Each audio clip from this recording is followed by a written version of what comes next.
Hello there. Today we're going to be talking about mollusks, specifically the giant squid and the colossal squid. We're going to start off by talking about the giant squid. So the Latin name of this creature is Architeuthis dux, and as it is a mollusk, its phylum is Mollusca.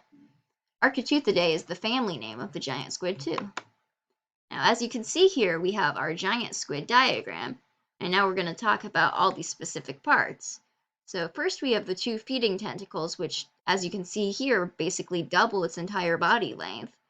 And then it's got its 8 arms here, and then it's got the beak in the center, and this beak has a radula, which is able to shred prey. And on the next slide, you'll see a better image of it.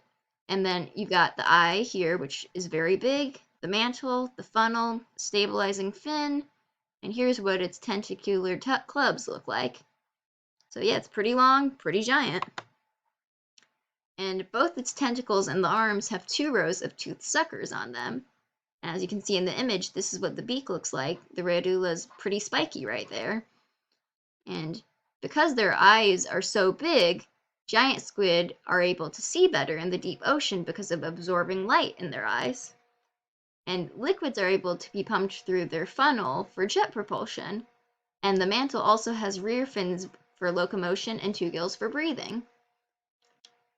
Giant squid also has a closed circulatory system, and their brains are basically shaped like a donut, and their esophagus runs right through that hole in the center of said donut brain, which is pretty cool because they'll swallow their prey and it'll go right through their brain, basically, but not in the brain directly. Now, as for the habitat and range of the giant squid, they're believed to live worldwide, but they're mostly found within polar and tropical latitudes. Most of what we know about them comes from them washing up on beaches or being pulled up in fishing nets. And why is this?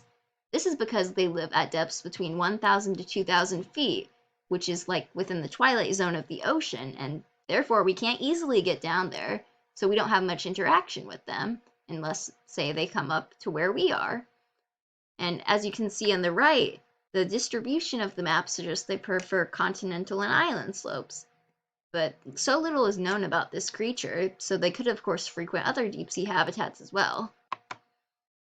Now, as for feeding and reproduction, so we talked before about the large eyes of the giant squid, and because these eyes help them see better within the deep sea, it also helps them see their prey better.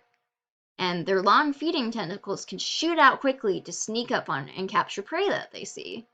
So then the prey then gets pulled to the beak by the 8 arms, and the teeth of the radula shred the prey so it can swallow it.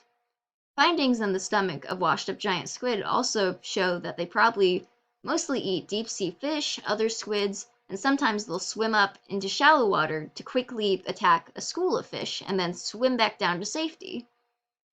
Giant squid also likely reproduce only 1 time during their lifespan of around 5 years.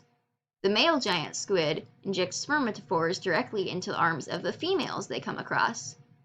And based on scientific guesses, the ovaries could then become triggered to release jelly-bound eggs, and after fertilization from the sperm, the eggs would be freed in an egg mass to potentially survive to adulthood and begin the whole cycle again. Not all of those eggs would survive, but those that do are going to grow up to be one big predator, that's for sure.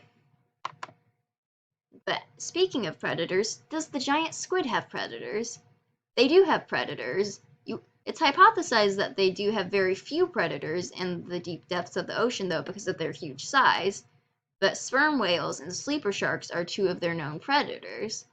Young giant squid could, of course, be attacked by other creatures because, being young giant squid, they're a lot smaller until they grow up into being full-grown giant squid. Sperm whales have also been seen with large sucker markings on them, which could only have been caused by a giant squid. So, giant squid can put up a good fight. This image right here shows an example of what the sperm whale's skin can look like after coming into contact with the giant squid. However, the fact that sperm whales, their stomachs, have also included undigested parts of giant squid within them when those have been studied. So, sometimes the giant squid will win, but it seems like a lot of the time the sperm whale will, and then they become lunch. Now, next, we're going to be talking about the colossal squid. The Latin name of the colossal squid is Mezzacoteuthis hamiltoni. As it is also a mollusk, its phylum name is Mollusca, and Cranchidae is its family name. And the colossal squid is unique in the sense that it's the only creature of its genus, Mezzacoteuthis. Now here we have a diagram of the colossal squid to start off with that. As you can see, its head is a lot rounder than, say, the body of the giant squid looks like. So it's definitely a rounder creature, more circles in this image here. It's a bigger creature too. It's got this huge fin as well. But it also has some similarities to the giant squid as well. And as you can see in this image on the left, its tentacular club has these little hooks on it, which are different than what the giant squid has. So now we're going to talk about specifics of its biology. So its mantle, which encases all of its organs, is reddish pink in color because of chromatophores in the skin. And the gladius, a shell made of chitin, lies within the mantle to provide extra support and protection for the squid. And the huge tail fin on the top of its mantle is made up of muscle, and its large size allows it to swim forward, even in quick, rapid bursts. And the colossal squid also has a funnel for jet propulsion, respiration, and waste removal.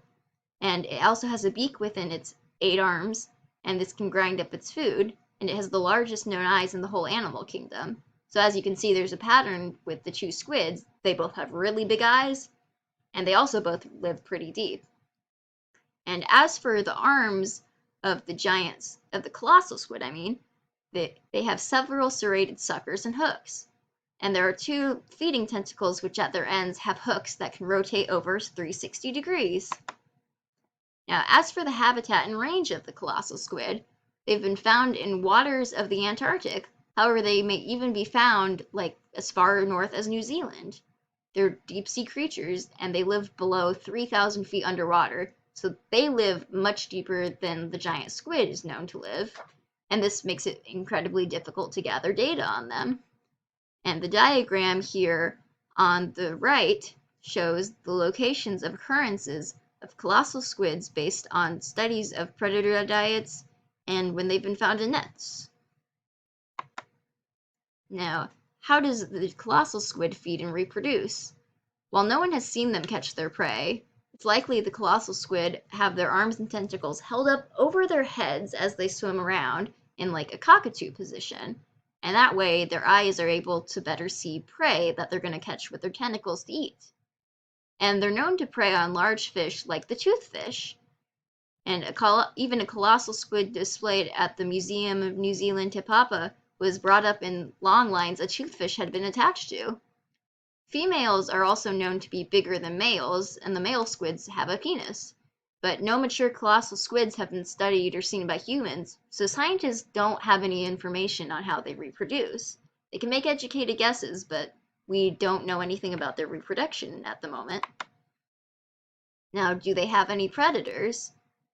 The colossal squids are also the prey of sperm whales.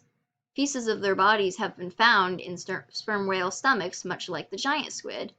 Sperm whales have also been seen with scars that match the hook of the colossal squid's tentacles. So, of course, colossal squid, they put up a pretty big fight with sperm whales too. Constant battle. And other predators include sleeper sharks, albatrosses, and elephant seals. And these creatures mostly prey on the smaller juvenile colossal squid. Now we're going to talk about similarities and differences between the 2 squid. So the giant squid, those are longer than the colossal squid lengthwise, but they weigh less because the colossal squid is much heavier. They share many same body parts like their eyes, their arms, their tentacles, their beaks. However, colossal squid also have a wider body compared to the narrower giant squid body.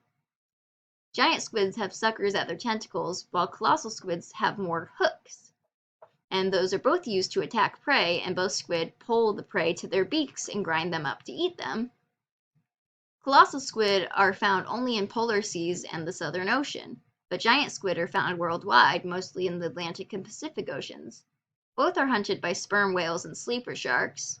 Another difference would be talking about what they tend to eat, because from my research, giant squid tend to eat more deep sea fish, while colossal squid tend to focus on toothfish in particular. But yeah, these two creatures are very cool, very mysterious. We don't have much information on them, but the information we do know is very interesting and hopefully will help us in the future so we can learn more about them and gain more knowledge on these two fascinating squids. So yeah, hope you enjoyed this PowerPoint.